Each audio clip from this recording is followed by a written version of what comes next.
You shot straight, but you shot late. Holla at me.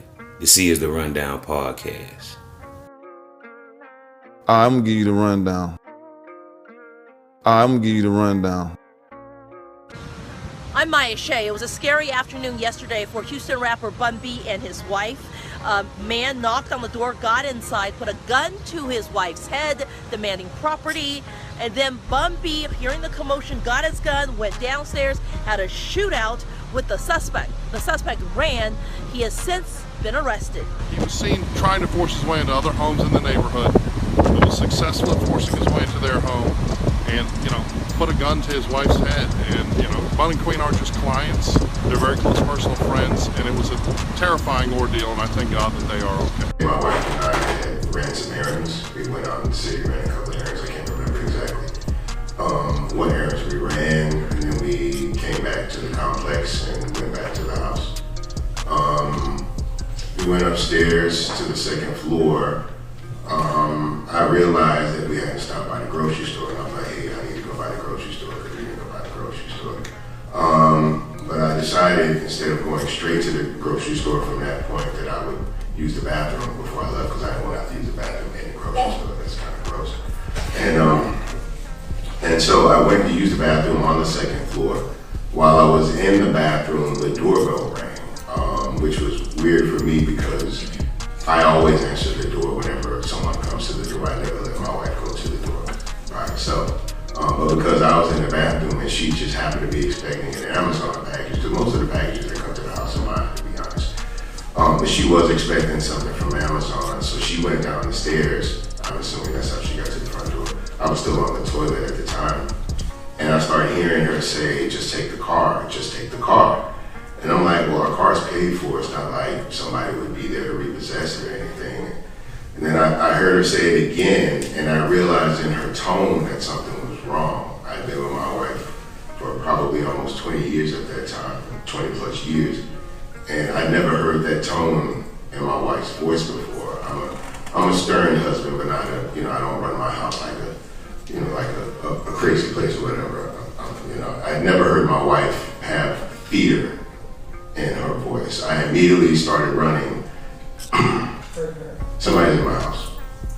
Someone is in my house. And she was downstairs and you were on the second floor. On the second, yes. And whenever y'all came back home, did y'all see any Amazon trucks in the community? I don't remember seeing any. And do you recall seeing anyone walking around on foot? I didn't pay attention to it. I think my wife did, but I myself didn't pay attention to that stuff. You heard your wife saying, take the car, and you were unsure what that was about because no one was going to get the car. Right. And then you heard fear in her voice, something you've never heard to that degree of magnitude before, so you ran downstairs. Whenever you ran downstairs, did you do anything before that? Well, before I ran downstairs, I ran to get my gun. I had to go and get my gun because it wasn't in the bathroom with me. And then when I ran downstairs, because I could have my wife tell me, my wife was screaming, don't come down, don't come down the stairs, he's gonna kill me. And I was determined to still go downstairs and try to protect my wife. So as I went down the stairs, I wanted to make sure that the gun was ready to shoot. So I cocked the gun, and that first, it was already fully loaded. So that bullet popped out of the gun. And that's when I ran down the stairs. I saw my wife there. There was no one there at that time. She was like, he's in the garage. So I went to go into the garage, and she said, Bud, don't go out there, he's got a gun. And I told her, I'm going out there. So you go into the garage? Yes, I do. And what do you see when you first walk in? I see the garage door is up. So at this point, I'm wondering if he's gone. So I'm looking around in the garage to see if this individual is gone. I look towards my car, and I see movement inside the car. I see a head turn towards me, and then I raise my handgun and start firing. And do you know how many rounds you fired? I want to say I fired at least 5 rounds, maybe 6 in that first initial phase. And where is the individual that was rummaging around your car seated? What could you tell? In the driver's seat. In the driver's seat. And where were the keys at? The keys would probably have been in the car. That was something we would typically do. We just leave the keys in the car. So you fired a few shots, and then what happened? And then I started to walk closer to the car, and then I heard a pop, and I realized that I had been fired at. And that's when I put at least 5, 6 more shots into the car. And did any of those end up striking the individuals in your car? Yes, that's what I was told. That he was struck in the shoulder area, I believe. And were you able to get a description of that individual, or were they wearing a mask? He was wearing a mask. And what did you think after he fired a shot at you? I was like, this motherfucker shooting back at me. And I proceeded to unload my weapon. Then what happened? Well, I wasn't sure if I unloaded my weapon. And then he fell out of the car, he threw his gun down. I started fighting with him. My wife came through the garage door. She started screaming when she saw that we were on the ground tussling. So I got up, I'm like, no, it's good, it's good. And he kind of broke away from me and took off running, and then looked back at me and called me a bitch ass nigga. Did he say anything to you about his name or how old he was while tussling? No, not at that point. When we did tussle, he was trying to say that he was just a kid, you know what I'm saying? Like, don't kill me, I'm just a kid. What did you take that to mean with the first I didn't give a damn about his age, to be honest, at that moment. I just wanted to know if I knew him from somewhere, so I demanded he take his mask off. Did he? Yes. And you said that he got up and ran. What did you When he got up and well, this is all after the fact. When he got up and ran, I went in the house and put some clothes on. And because this is all happening, I was half naked. Because when I got off the toilet, I didn't bother grabbing my clothes or anything. Mr. Jackson took off through the parking lot, and then I went back and I went and got another gun and proceeded to chase after him.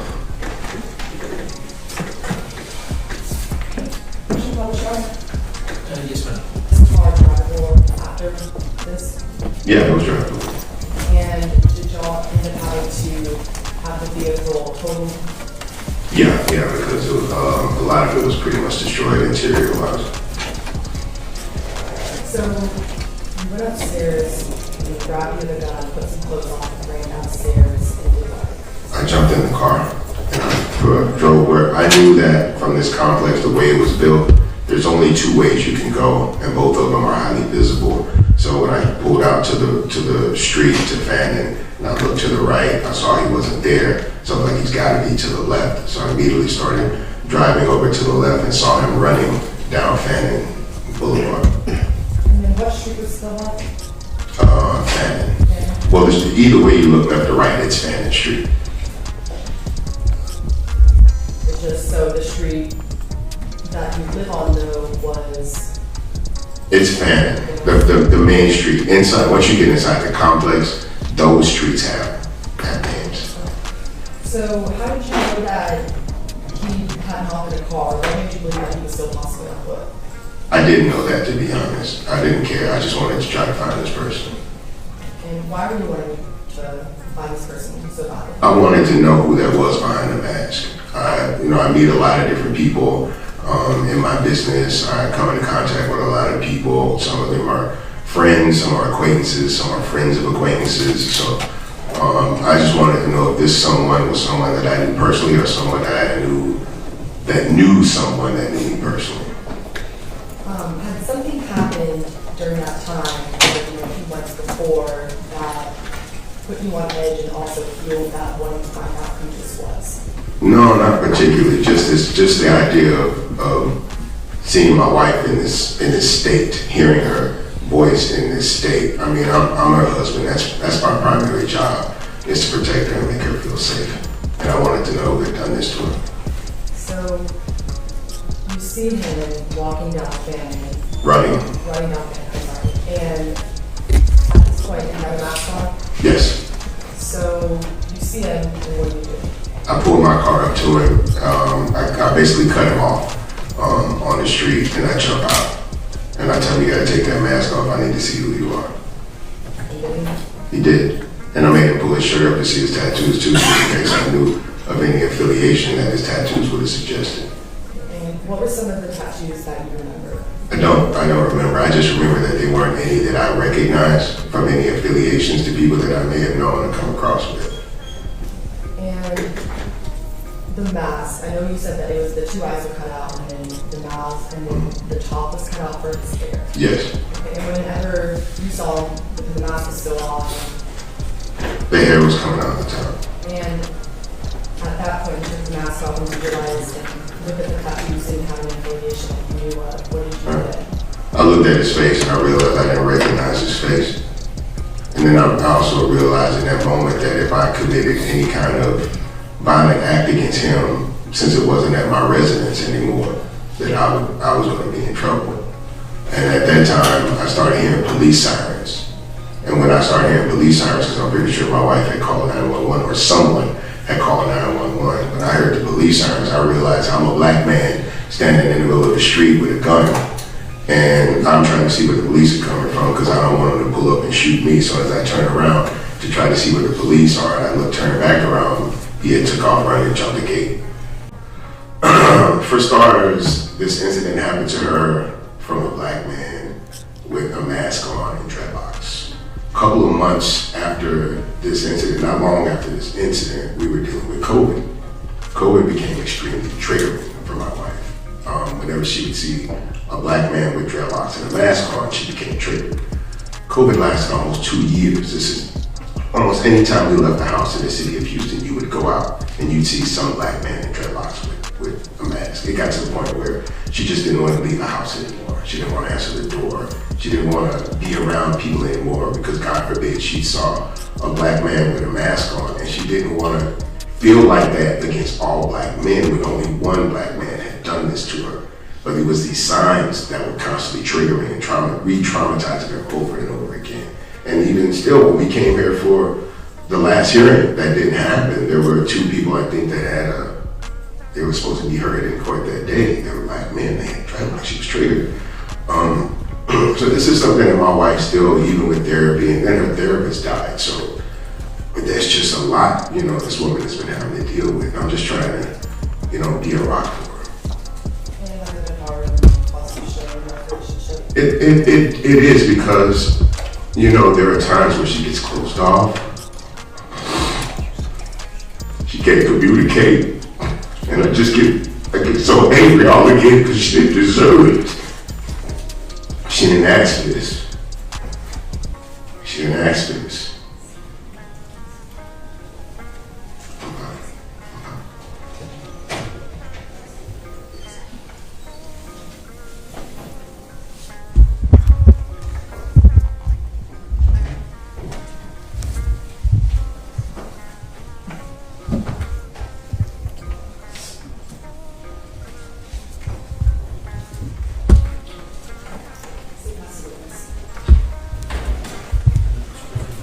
No, I'm good. Let's go. I'm here for this, baby.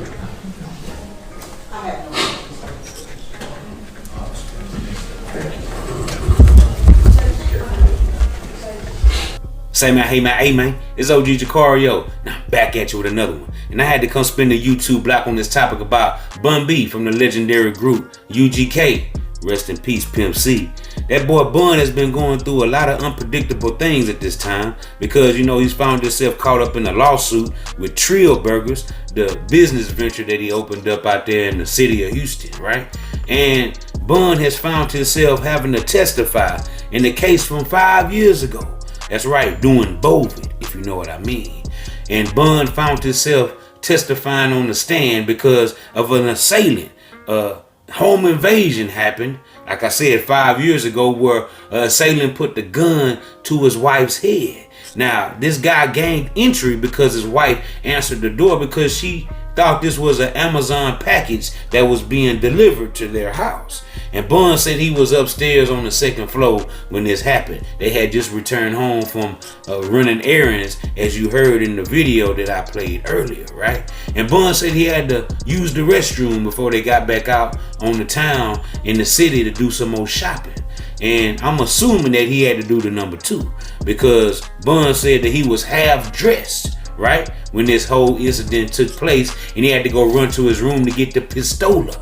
To go downstairs, we heard all the commotion and his wife screaming when this assailant had this gun to her head, man. You know what I'm talking about? And she told Bun, don't come downstairs. He gonna shoot me. He gonna kill me if you come down here. Now, Bun said once he heard that commotion, he was upstairs on the toilet, right? And he said he had to rush down there to go see what was going on with his wife. And he said, look, I instantly thought somebody was in my house. You know what I'm saying? Because I ain't never heard that fear in my wife's voice before. We've been married over 20 years. I ain't never heard her sound like that. So it had to be somewhere around the lines of a jack boy. You know what I'm talking about? A home invasion going on. And I had to go get my gat and I had to go see what was really happening downstairs with my wife. Right? I had to go protect this woman. So Bun said once he got downstairs, his wife told him don't go off into the garage with his assailant was, this jack boy, right? And Bun said, look, man, I ain't trying to hear that. I'm finna go see what's really going on. He went off in that garage. So Bun says once he reaches his garage and, looks off enough for the assailant, he sees this guy behind the wheel of his wife's vehicle, trying to steal the vehicle, right, and leave the premises. And that's when the shootout begins. Bun shot first, the assailant shot back at Bun, and Bun said he returned fire again, only for the assailant to fall out the car.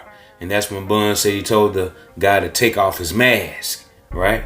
And the guy did take off his mask, as Bun said, and he didn't recognize this dude, right? And so at this time, that's when Bun said him and this guy start wrestling with each other. They start tussling. Now, my thing is this. How is Bun able to start tussling? His wife comes in the garage. She's hollering and screaming, possibly don't kill my husband or whatever, whatnot. But your husband has the upper hand at this point, right? Bun said that the guy fell up out of Queenie's car onto the garage floor.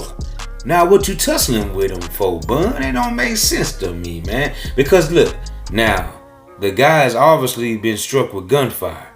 Even though he hasn't expired at this moment, right? Why is Bun B wrestling with this guy like he said he was? So the gunshots didn't affect this guy at all? Obviously not. So how many times did Bun actually shoot this guy?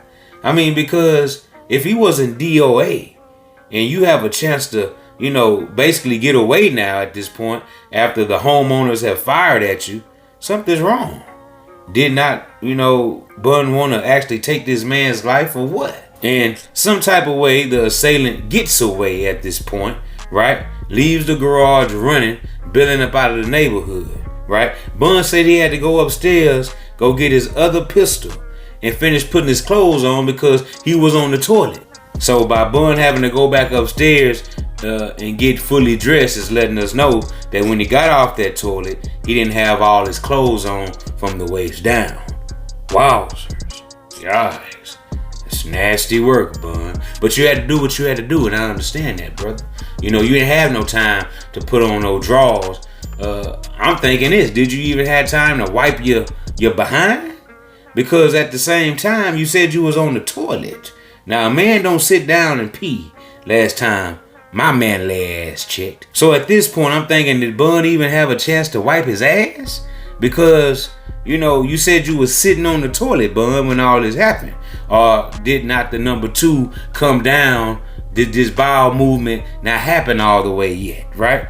I mean, something had to go on with that for you to just get off that toilet and be able to just run downstairs and go confront this assailant, this robber who was inside your home doing this home invasion. So Bun said that he got in the vehicle. I'm guessing this is the same vehicle that this guy tried to steal, right? And he gets in the vehicle. I'm thinking that it's still glass broken all over the seats and everywhere. And Bun isn't thinking about that at this point. He's thinking about, he has a tunnel vision of going to go find this guy who just got away. Well, at the end of the day, he shouldn't have got away, Bun. You shouldn't have let him get away. Now, when I first heard this story 5 years ago, people were saying that Bun actually deleted this dude. Bun, took this guy up out of here. But as we see 5 years later, this is not true. This guy was, granted the will to live. And I found that very suspicious because in Texas, when something like this happens, a home invasion, a guy puts a gun to your wife's head, a family member's head, your child's head, your head, and you able to grab your gun and say, man, Bun, you supposed to have did that boy in. You know what I'm talking about? At the end of the day, man, you spared him his life, Bun, and you know, hey, congrats to you. You ain't have to actually take nobody's life and live with that for the rest of your life, but you had the opportunity to do so. And you know, you would have been within the rights of the law to do so, to protect your home, yourself, and your wife, brother. So I'm assuming Bun got in that same car that the assailant tried to steal. And then Bun goes looking for this guy, right?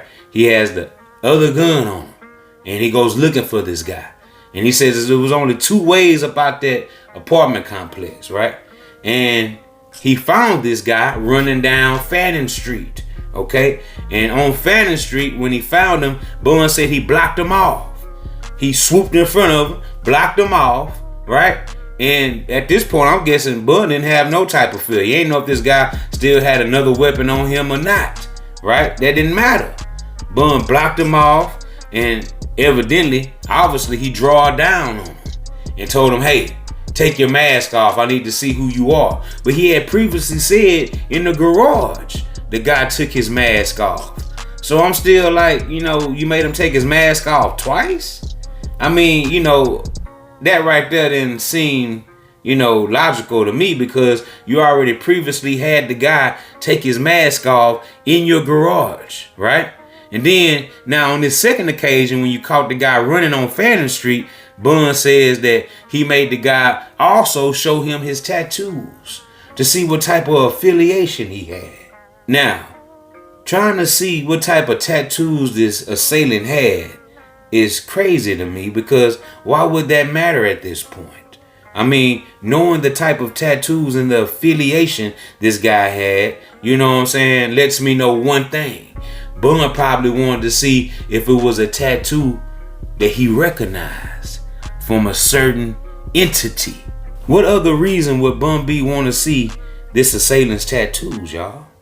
That lets me know that Bun B was paranoid. He started thinking, his mind started clicking. Why would somebody do this to me? I wanted to see if this was somebody I knew. Was it a friend of a acquaintance, you know what I'm saying, that I knew? Or was it somebody close to my circle that I knew, right? Was Bun basically trying to say, when he wanted to see the assailant's tattoos, to see if he recognized any affiliation? Is that letting us know that Bun felt like he was being possibly targeted by somebody, right? Or some people? A record label maybe? Who knows? Because that's very telling to me. Did Bun B think he was going to see a tattoo that possibly said Rap A Lot Records? Did Bun B think he was going to see a tattoo that possibly said UGK Records? That makes me wonder. That's suspicious, Bun, that you would say, you know, you wanted to see this guy's tattoos to see what affiliation he had.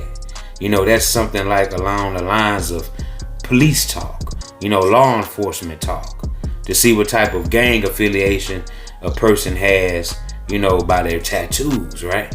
But I think Bun did that for the reason, like I said, he wanted to see if somebody was sent there.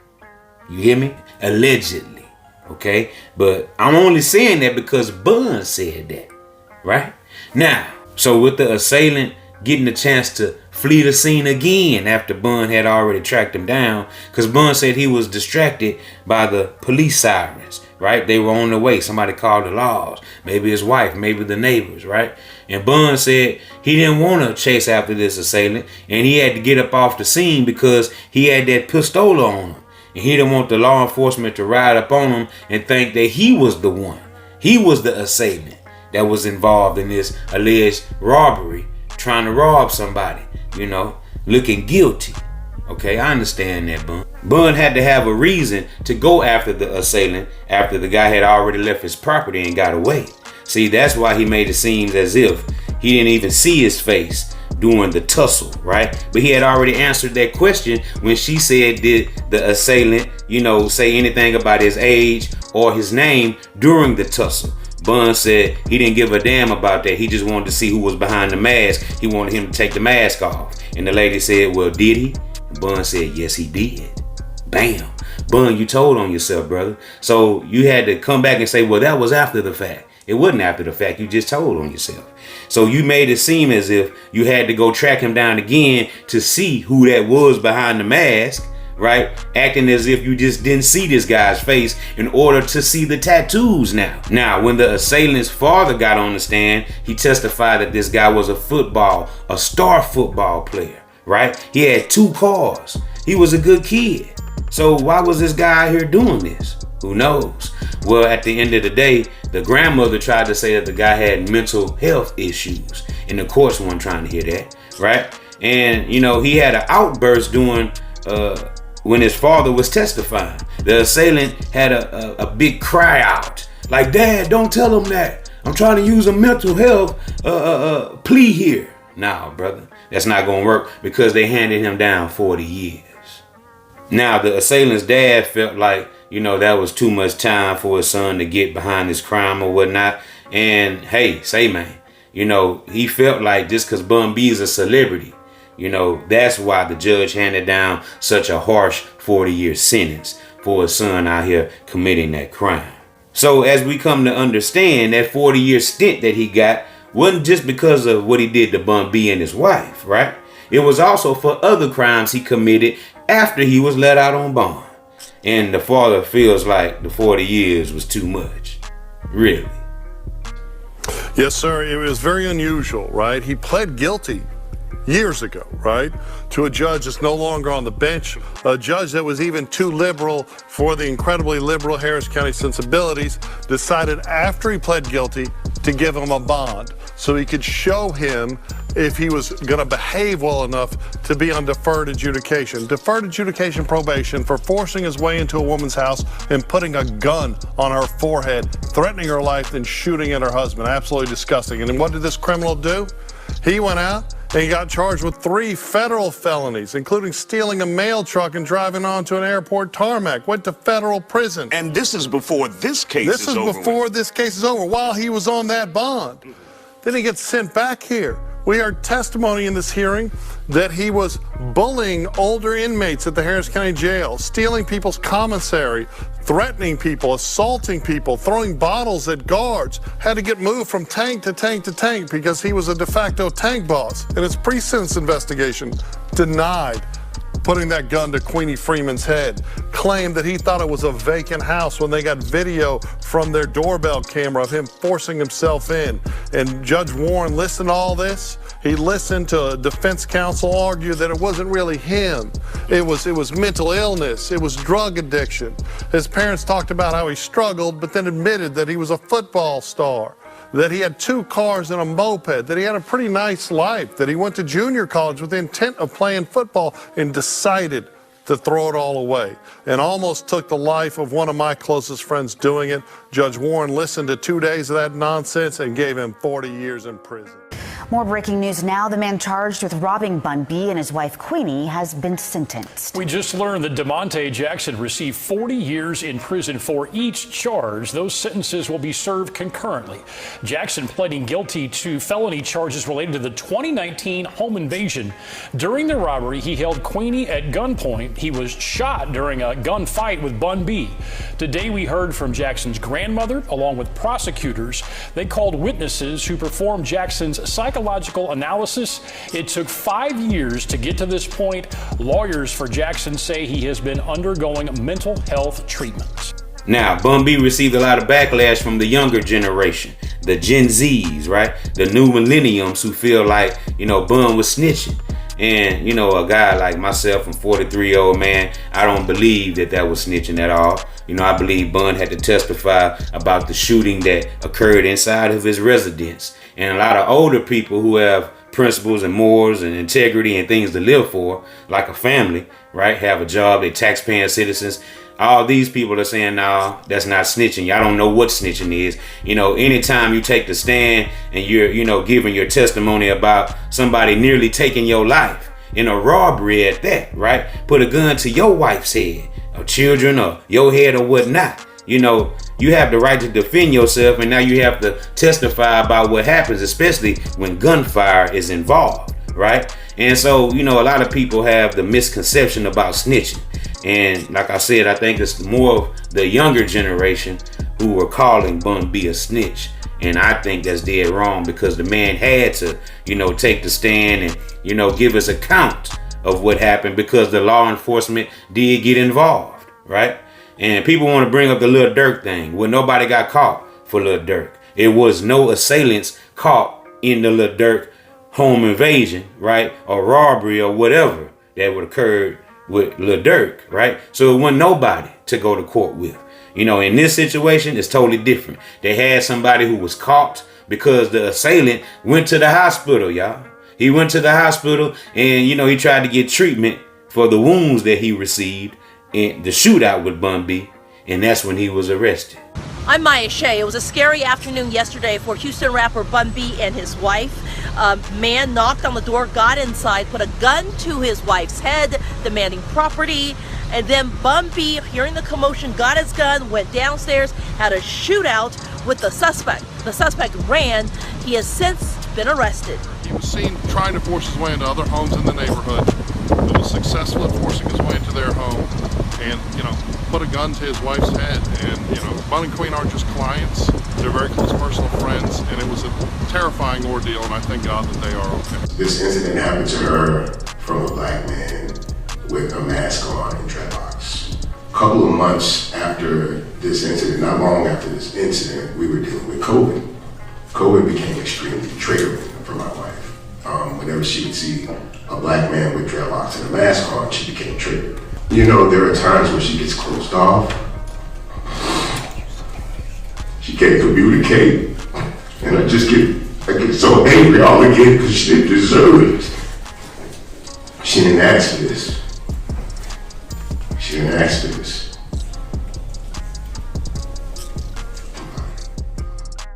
So you let me know in the comment section what y'all think about this whole entire ordeal. And until next time, this is OG Jucario TV. You're watching the Rundown Podcast. I appreciate everybody for spending with me. I appreciate all my subscribers for sliding with your boy every time. And say, man, hey man, keep hitting that like button, keep hitting that subscribe button, and look, turn on post notification so we can slide whenever I get the drop. And you already know what it is, man. It's deeper than booty hair. And guess what? You shot late. Holla at me.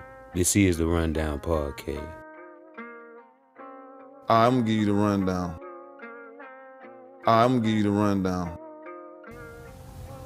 I'm gone.